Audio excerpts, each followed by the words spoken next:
ভাৰত বাংলাদেশ সীমান্তত গ্ৰেপ্তাৰ কৰা হৈছে 6টাকৈ বাংলাদেশী অসমত প্ৰৱেশ কৰিবলৈ চেষ্টা কৰোঁতে अवैध बांग्लादेशी घुसपैठियों की असम में बढ़ती उपस्थिति केवल एक सीमा पार सुरक्षा संकट नहीं है, बल्कि ये असम की सांस्कृतिक, सामाजिक और जनसांख्यिक संरचना के लिए एक गहन चुनौती बन चुकी है। 2024 की रिपोर्ट में जिन तथ्यों और आंकड़ों का उल्लेख है, वे ये साफ दर्शाते हैं कि ये संकट अब और अनदेखा नहीं किया जा सकता। 2024 के आंकड़ों के अनुसार असम सरकार और पुलिस ने 1000 से अधिक बांग्लादेशी घुसपैठियों को गिरफ्तार कर उन्हें वापस भेजा है। ये घुसपैठ केवल आर्थिक संकट या रोजगार की तलाश का परिणाम नहीं है, बल्कि इसके पीछे कई बार सुनियोजित आतंकी मंशा और दस्तावेजी धोखाधड़ी की भी पुष्टि हुई है। गिरफ्तार किए गए कुछ व्यक्ति ऐसे आतंकी संगठनों से जुड़े पाए गए हैं जो भारत की आंतरिक सुरक्षा को गंभीर चुनौती देते हैं, जैसे अंसारुल्लाह बांग्ला टीम जो अल-कायदा से जुड़ा है और ISIS।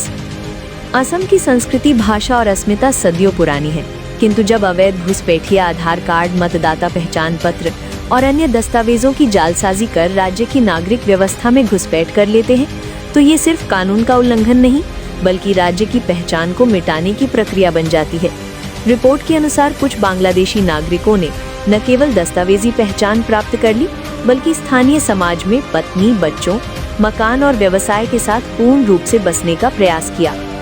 इस घुसपैठ से सबसे अधिक प्रभावित क्षेत्र हैं असम की सीमावर्ती जिले जैसे करीमगंज, धुबरी, दक्षिण सालमारा और मानकाचर, जहां से लगातार गिरफ्तारियां हुई हैं।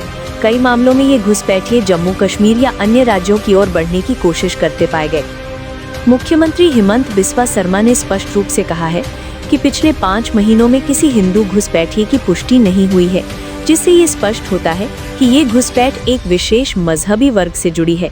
इससे असम का धार्मिक सांस्कृतिक संतुलन भी प्रभावित हो रहा है, जो एक गहन सामाजिक चिंता का विषय है। और सबसे गंभीर बात यह है कि कुछ बांग्लादेशी आतंकी असम की धरती का उपयोग कर भारत के युवाओं को कट्टरपंथ की ओर ले जाने की साजिश रच रहे हैं। अल-कायदा और ISIS से जुड़े कुछ संदिग्धों की गिरफ्तारी इसका प्रत्यक्ष प्रमाण है।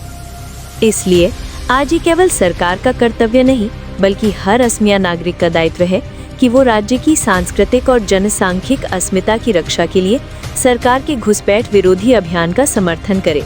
आज जो हम सहन करेंगे, वही कल हमारे भविष्य को प्रभावित करेगा। असम का भविष्य उसकी भाषा, संस्कृति और सामाजिक समरसता तभी सुरक्षित रह सकती है जब हम अवैध घुसपैठ के खिलाफ एकजुट होकर खड़े होंगे। ये केवल कानून का प्रश्न नहीं, बल्कि हमारी पहचान, हमारी भूमि और आने वाली पीढ़ियों के अस्तित्व का प्रश्न है। यदि आज हम चुप रहे, तो आने वाला कल असम की अस्मिता के लिए अनिश्चित हो सकता है।